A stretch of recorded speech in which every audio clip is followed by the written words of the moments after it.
The lights flickered on, flooding my new house with warmth. But the silence swallowed it whole. No laughter, no footsteps, no family.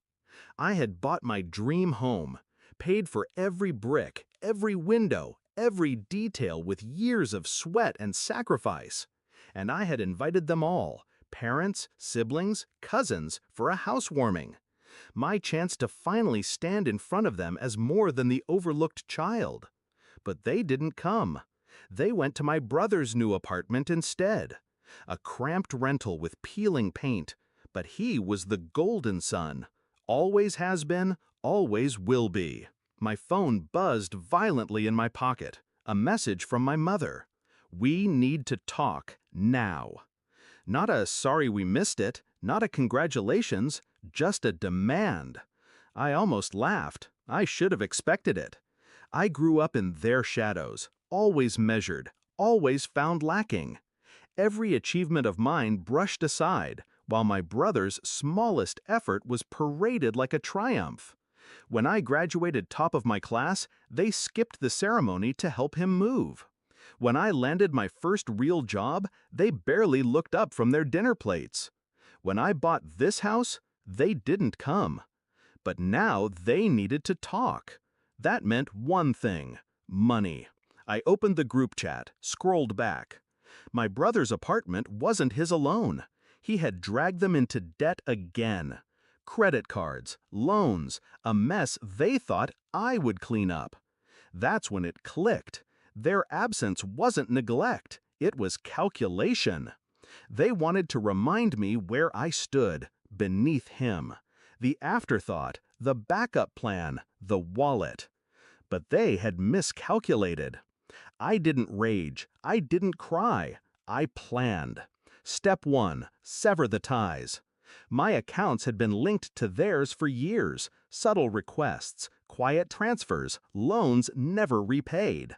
That ended with one meeting at the bank. By morning, every card was canceled, every joint account closed. Step 2, my brother's apartment. I pulled the deed records, the leases.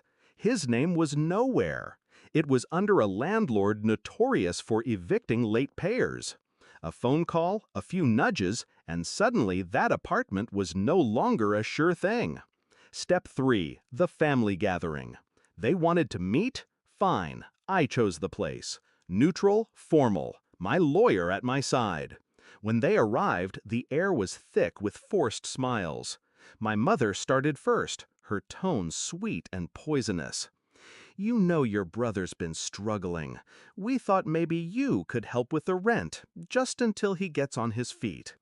I said nothing, just slid a folder across the table. Bank statements, transfers, receipts. Every dollar I had funneled into this family for years. Their faces drained of color as the pages turned. My father shifted uncomfortably. My brother's jaw clenched. My mother stammered, This isn't fair." But I cut her off, calm, precise, no more. My lawyer handed them the second folder, legal notices, binding agreements, proof that I was no longer tied to them financially in any way, that I owed them nothing, that their debts were theirs alone. My brother slammed his hand on the table. "You think you're better than us now?" I leaned back, unflinching. "No, I've always been better. You just never wanted to see it." The silence after that was thick. They realized, one by one, that the lifeline they had counted on was gone. The apartment, the bills, the endless bailout, they would sink or swim on their own. For once, I wasn't the forgotten child. I was the one holding the knife. When I left, I didn't look back. The house I returned to was still quiet, still empty. But it no longer felt like rejection. It felt like victory. Because emptiness can be freedom, and silence can be peace. They thought I'd always be there, waiting for scraps of their affection, desperate for a seat at their table. But I built my own table. And when they chose my brother over me, I finally understood. Family isn't defined by blood. It's defined by respect. They gave me neither, so I gave them nothing. Do I regret it? No. I regret waiting this long to shut the door. They wanted me invisible, so I granted their wish. Now they can live with their chosen son, and the ruin that comes with him. I live here, in my dream house.